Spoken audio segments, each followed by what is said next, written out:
But kind of moving on, I'm trying to think of. Okay, so Tower of Joy is happening. Yeah, they're doing more flashbacks. Let's hope they're longer than one scene.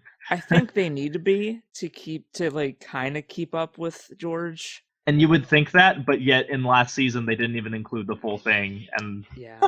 and you don't even understand her motivation. So, well, you Yeah. do, but not really. I got it. I know that ages ago, even though I never said it on the show, I always wanted there to be a mid-season, or like not a mid-season, but just one season that's just flashbacks to Robert's War. Well, they thought about it. I'm like, I want it. I wouldn't mind that because I think there's 2 or 3 shots of the Tower of Joy stuff. There's the band of our heroes all together on that cliff face, just pulling out their swords. Who all is at the Tower of Joy? There's Ned. There's Reed. Yes, he is yet to show up. Sorry, I forgot his name. Howland Reed. Yes, There we Howland go. Reed Yeah. was at the Tower of Joy. I think a Dane was at the Tower of Joy, but I Arthur don't remember. Dane, right? I think Arthur Dane was one of the Kingsguard who was fighting them, if I'm correct. Yeah. Because he takes the Dane sword back to Ashara, I think. I don't remember. I know. I think I heard that Benjen Stark's going to be there as well. Oh, really? Yeah. Okay. I got that. Well, that'd be a good reason to bring him back then. Mm-hmm.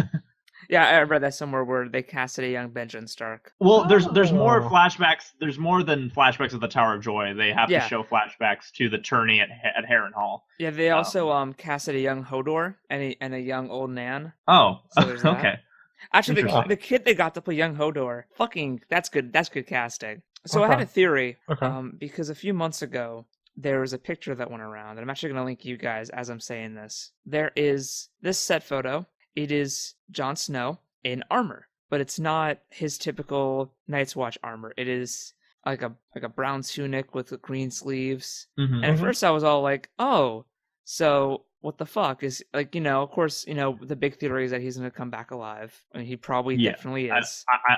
I mean, it's a formality. We'll get way more into it after this, but for now, we're just going to say that he's going to come back. And so for a while, I was like, okay, he's going to come back and he's going to be Jon Stark and he's going to, kick the fucking Bolton's ass. But then the trailer came out and I was very confused because some bits of it where I'm very, very confused. Like when they're fighting the Targaryen knight. Because at first glance, I'm like, oh, that's just the Tower of Joy stuff. But they're wearing the same exact armor as Jon Snow is. The people fighting the Targaryens. So I had a silly theory where, like, Jon would come back and there'd be another Targaryen force, not Dany's, but someone else's. Yeah, that would be very weird. Yeah. Yes. I wonder how that would happen. And then That would be crazy. I immediately dismissed it. Yeah, I don't know. It could be anything. Okay.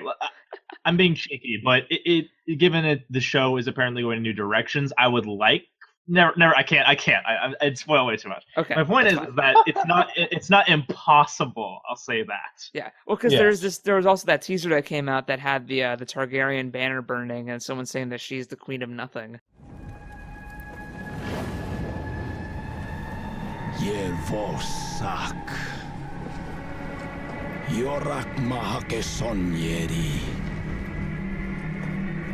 Khalesi vosi. But then apparently that was in Dothraki, not Valyrian. Oh. So I was mistaken. Yeah. But there's that, and I'm like, okay, so why is he wearing the same armor as these guys? And I was like, so it's either he's fighting a new Targaryen force. Ridiculous. Yeah, ridiculous. Yes. 2 is that there's this just happens to be a typical Winterfell armor, like a color scheme. Or my third theory, Jon Snow is dead, but Kit Harington plays a young Ned Stark in the Tower of Joy scenes. Oh my god! I think that could work, but it also depends on who his actual parents is. Mm-hmm. Because if it, no, it makes sense. Never mind, it makes sense. It makes a lot of sense. If they wanted to fuck with us and have like Kit Harington be on set, and it turns out to be Ned Stark, but like younger. Well, it's interesting because I don't think that the trailer shows too much past like the first 5 episodes, like the first half. So I think that John's not going to come back for quite a few episodes. Yeah. Like I think they're going to stretch that out. But yeah, that would be a great way to fuck with us if, like, okay, can't believe I'm getting excited about this. But the opening scene is the opening scene is the Tower of Joy, and you see Kit Harington, but the audience doesn't get it yet. And then he's like, "All right, we got to go in there."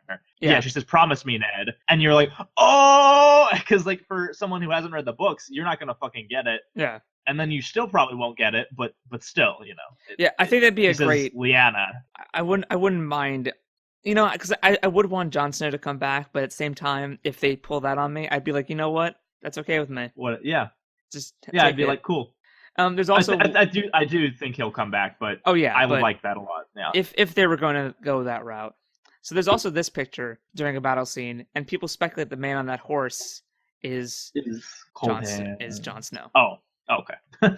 So a lot of people who are at the Tower of Joy, we don't really know who's going to be playing who, because even in the one shot of Ned at the Tower of Joy, it was like a profile, but he was styling his hair the same way Kit Harington was in that one set photo.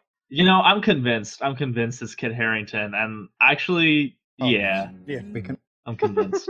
Because why wouldn't you? Why wouldn't you use that? Either that, or you have like Rob come back and mind fuck everybody. Oh my god, that'd be cool just have the guy playing Rob, because he's not in Cinderella anymore.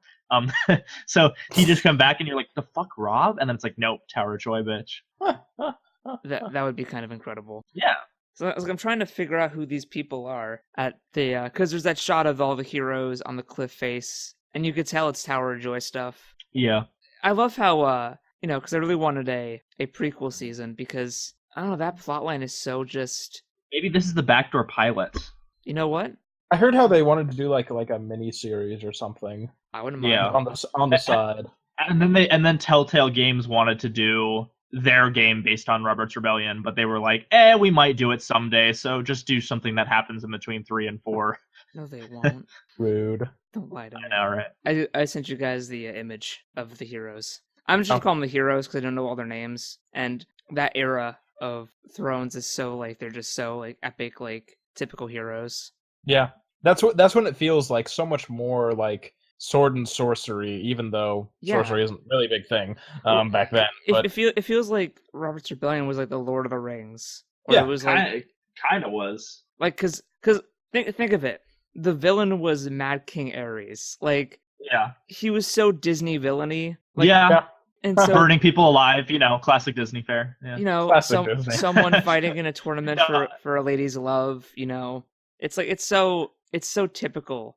Well, I'd say it was kind of Lord of the Rings, except for the fact that everybody worshipped Rhaegar, even the people fighting him. Like, I think that's the big difference, is that Rhaegar was the kind of person who everyone loved, even aside from like Robert, because Robert fucking hated him, bashed his fucking chest in. But so it was kind of classic. Robert's gonna go rescue Lyanna from Rhaegar, and the Mad King's the big bad, and then it just has a twist ending where the Lannisters betray Ares, and then they take over, and it's like, oh, maybe they actually got back Sean Bean. Yes, Sean Bean.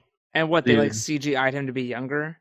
Dude, they did it for Ant-Man. Nothing will surprise me. They did it for but Ant-Man's like X-Men: The Last Stand. It's like one scene in a Marvel movie. They did it for Tron Legacy.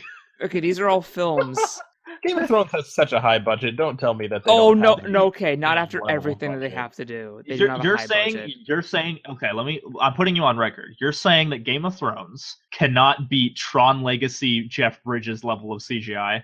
I literally have never seen anything by Tron. I don't know. Well, once you watch Tron Legacy, you will see de-aging done at its worst. I'm not saying its best. I'm not saying it can't be better. I'm not saying that. I'm saying that these are films with high budgets, but Game of Thrones is 10 episodes that are super fucking long and have 26 people, and they have a shit budget. Like they don't. Okay, I'm being dead serious. I read an article once that said that The West Wing had a higher budget per episode than Game of Thrones did. Well, where's The West Wing premiere on? I don't know.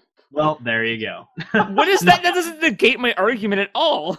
It is if the West Wing is a Netflix series, then I buy it. But it's not. It came out in like the late 90s. Better producers. Anyway, no.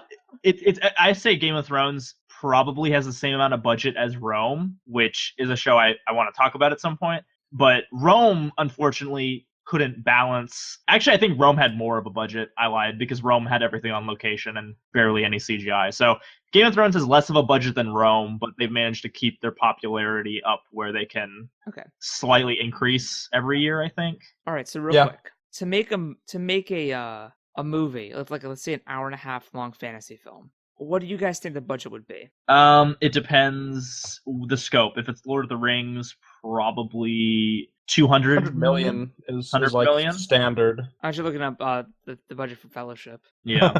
No, I figured Fellowship was 100 mil, but Fellowship was smaller scale though. Fellowship was like what Game of Thrones is. Okay, so I'm gonna go with Fellowship. Yeah, because Fellowship is closer to Game of Thrones, right? Yeah. So Fellowship cost $93 million to make. Yeah. And so $93 million. I'm actually doing math right now for a 2 hour and 58-minute movie. Yes. So it's 178 minutes, right? Yeah. So we can infer from that it's about 3 episodes worth of Game of Thrones, right? Okay. Right. So 93 million for three theoretical episodes of Game of Thrones. So 93 divided by 3. So that's 31 million per episode if Fellowship was a show, right? Yeah.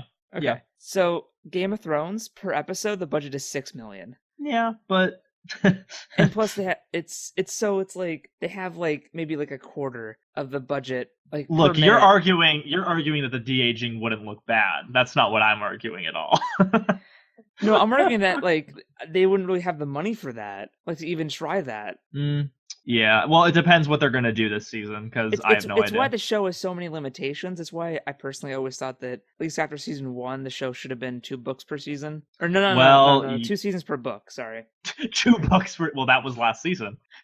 Anyway, no, I get what you mean. I wish they had taken, if they had done their thing where they combined Feast and Dance and then split it in half. If they had done 2 seasons for both of those, then that would have. What they're kind of doing, they're doing like 1/4 of Feast. It's so weird. And then we don't know what they're gonna do in the next season that's left over. But because honestly, you could have had it so that there could have been a season break of the show where you just did Robert's Rebellion, which some people would have been kind of pissed about, but it's also like playing catch up. Also, you could have done it so Feast and Dance were together timeline-wise, but also they had more seasons to do stuff because there's so much shit that happens. Yeah. And then by the time you had those 5 seasons out, Winds of Winter would have been out. Yeah, and that's another 2 seasons. And then you'd be fucked, though. It's interesting because they were like, we only want to do 7, and then they announced 8, and I'm like, oh, okay. So, I don't know. They definitely don't want to keep the actors for like a decade, but at the same time, they want to. I know they said they want to do the Dunk and Egg novels afterwards, but ooh, I wouldn't mind that. I wouldn't either. It'd be interesting. There's only 3 books. I wouldn't mind if after the series ended, they just did a prequel show. Yeah, I don't care. Yeah, because I mean, you could take the Dunk and Egg books and make 3 seasons out of that, and it's 3 books, and they're not nearly as long, and you would be able to get everything. Finished, so you don't have to make up random shit. Yeah. Yes. And then there's another one, The Princess and the Dragon or something. The Ice Dragon. Yes, the Ice Dragon. Ice Dragon's confirmed for Endgame. I don't know. Because people said what if there's ice dragons beneath the wall and Jon Snow's gonna wake those dragons? Jesus. And I'm like, dude, fucking give it to me. A part of me wants it, like, because I do see Jon fighting Daenerys. Like, I know everybody wants them to be happy and like work together, and I'm like, no, fuck that. It's ice versus fire. They might reconcile, but we're gonna get fucking Jon Snow versus Daenerys at least briefly. Yeah, exactly. It's not gonna instantly be like, hey, I'm a Targaryen. I'm also a Targaryen. Let's just like roll, and it's like, oh, okay. So, Dunk and Egg, the actual book that combines all the stories, which is A Knight of the Seven Kingdoms. It's like a little under 400 pages. Oh yeah, it's small comparatively. You could do a season of just prequel shit where some of it's Dunk and Egg, and then you go to Robert's Rebellion, and then what I would do is do 3 seasons of Dunk and Egg, and then like 2-3 seasons of Robert's Rebellion, and you just have like this Game of Thrones anthology show where you can just pop anywhere. I would love that. Dude, show the fucking Blackfire Rebellion. Show the Doom of Valyria. I don't care. Show fucking Lannisport for once. No. Can we go to Lannisport?